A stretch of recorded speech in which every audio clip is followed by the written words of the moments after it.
I've always been the girl who didn't quite fit in at school. The other girls would tease me, call me names, and laugh behind my back. It hurt, but I tried to ignore them. One day, as I sat alone during lunch, I overheard a group of older girls whispering about a mysterious creature called Pinky Pinky. They said it could grant its creator 3 deeds. I was curious and desperate, so I listened closely. It was simple. To summon a Pinky Pinky, you had to stuff marbles inside a bowl of dough and leave it in a bin overnight.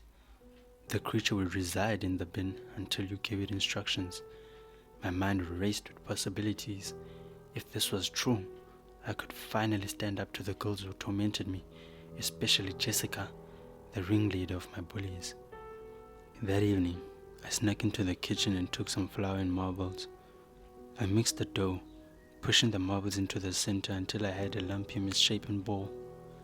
I felt a mix of fear and excitement as I placed it into the bin in the garage. I whispered a small plea to Pinky Pinky before closing the lid, hoping it would work. The next morning, I woke up early, my heart pounding. I rushed to the bin and lifted the lid.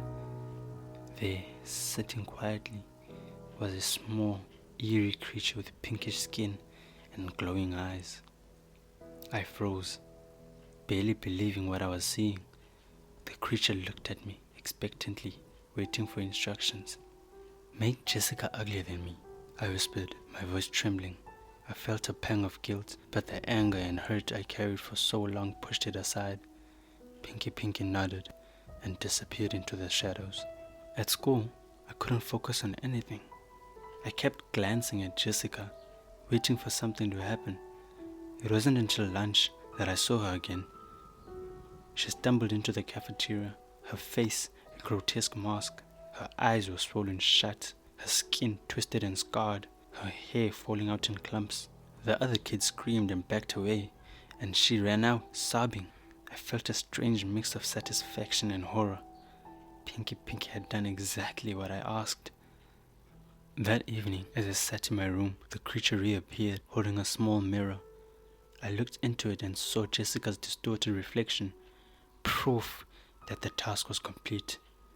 I shivered, realizing the power I now held. I still had 2 deeds left.